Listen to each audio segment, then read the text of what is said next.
I'm not gonna lie, teaching can suck. Between toxic administrators, growing and unreasonable workloads, angry parents, rude and disrespectful students, and legislators trying to micromanage what we do. It's no wonder that so many teachers plan on quitting after this school year if they haven't quit already. Now, maybe you're in this situation too where you want to quit, but what if you don't want to quit teaching, but you just want things to get better? Like, what if you're not ready to quit, but you're fed up with your current situation? I mean, I bet for a lot of you, you actually do like teaching, but you're hating it right now because of what's going on in your classroom. Well, in this video, I'm covering 5 alternatives to quitting teaching that can actually help you like, or dare I say, love the teaching profession again. Now, in a previous video, I discussed 10 uncomfortable truths about quitting teaching, and I made this to help you weigh the pros and cons of quitting the teaching profession because it's really not an easy decision. But if you want to stay and you just need a change in your current situation, here are some of your options. Now, the first option is to switch grade levels, switch subjects, or just switch schools. Now, sometimes a change of scenery can make a huge difference. I switched schools after being at the same school for more than 10 years, and I can tell you that it made a huge difference. I also switched subjects. I went from teaching band to teaching English, and that really reinvigorated my love for teaching. In both situations, I had gotten somewhat bored and just overall tired of what I was teaching and the situation that I was in. So making that switch just really made it so that I had this new love and energy for teaching. And especially if you're in a situation where your admin or just your school in general, it's toxic and everything is really negative, you can actually switch schools and you can find that it's like a whole new teaching world. It's a breath of fresh air. The students are different, the admin is supportive, your colleagues are supportive and happy with their jobs, and it makes you wonder, why did I stay at that other job for so long? I remember before I switched schools, I was really hoping that I could help improve the situation. I could help make a change there, until I realized that a lot of it was really out of my hands. A lot of it had to do with the way that the administrators ran the school, and of course they didn't necessarily want to listen to reason. And so me switching made it to where I could focus on things that I could control, and that just made me a lot happier, more satisfied with my job.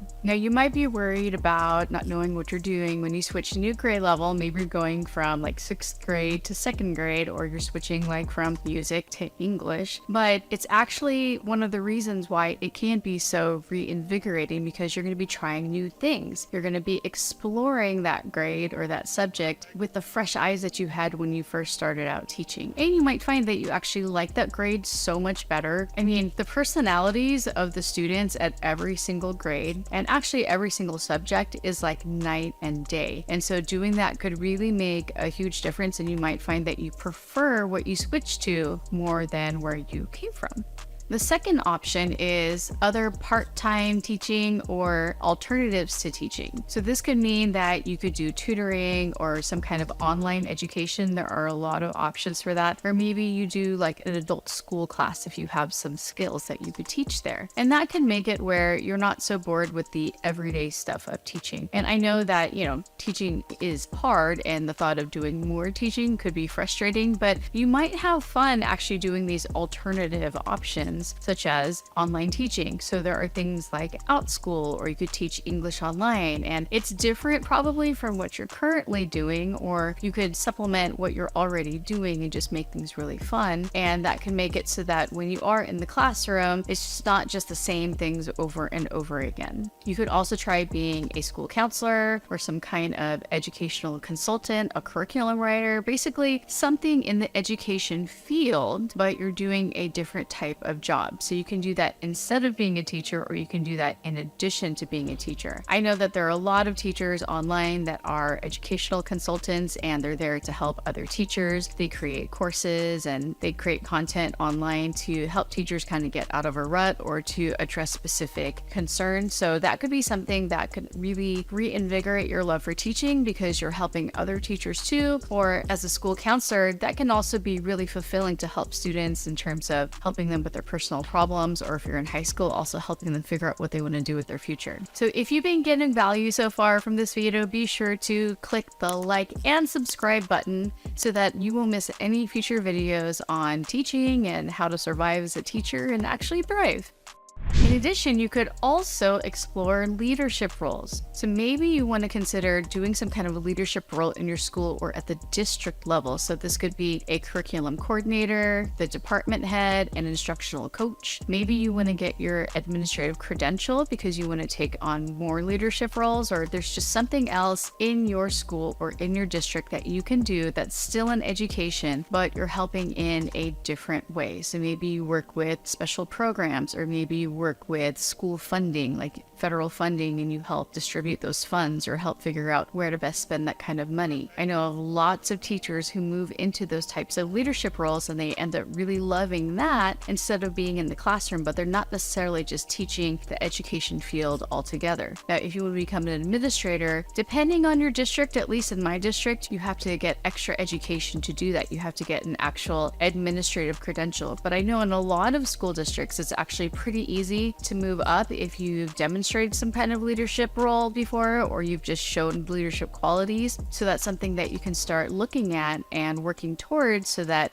you can once again reinvigorate your love for the field of education. That's something that I really like to do, which is the fourth option, is to explore professional development. Now, a lot of school mandated PD or professional development can be really boring, like really boring. But when you can pick the professional development that you know fits your needs, what you need to learn right now, it can actually be really invigorating. I remember I went to this conference that was here in San Diego, and it was a huge conference and there were a lot of people there. I learned so much about educational technology, and it really helped me solidify the fact that I wanted to really embed technology into my teaching, and it introduced me to new ways of doing that. I've also attended subject-specific conferences like for English or for band when I taught band, and again, just seeing other teachers and what they're doing and discussing ways to improve my teaching, it really helped. And while I didn't implement everything from it, it really made it so that I was able to love teaching again because I was so inspired by it. So you can ask your administrator or your district, however it works where you're at, if there's any funding for maybe additional classes, some one-off classes. Those can be awesome as well. Or like I said, attending a conference or just any other professional development opportunities. And if there isn't funding from your school or your district to further your professional development, you can also look into something like donorschoose.org. And I actually made a podcast episode about that, so I'm going to go ahead and link that in the description in terms of how to get started on Donors Choose and get it successfully funded. So just look for opportunities that can once again help you just become really inspired and invigorated, and it's something that you get to choose. That's what's really important, is that something that maybe you think that you need more help with, or just something that'll make you excited so you can get more ideas to help you with your teaching. And my final tip is to take a sabbatical. So some districts offer sabbaticals or a leave of absence for teachers. So this is basically where you're going to take a set amount of time off and you're not going to be getting paid. I'm not really sure how it works in terms of health insurance or benefits like that, but you're not getting paid during this time. And so that could just be some much needed time for you to take off from teaching. But when you take a sabbatical, instead of quitting, you get to hold on to your position so that when you're ready to come back, it's still there. Now, again, depending on your district, some districts don't let you take sabbaticals, or if you take one, you don't get to go back to your exact same school or grade level, things like that. I know that in my district, you can take a sabbatical for a year at a time, and then you get to come back to your same position at your same school. But find out what the rules are in your district and if that's an option. And if you can, maybe you just need some time away from teaching, but not altogether quit. You can use that time to reset, to pursue some other opportunities so that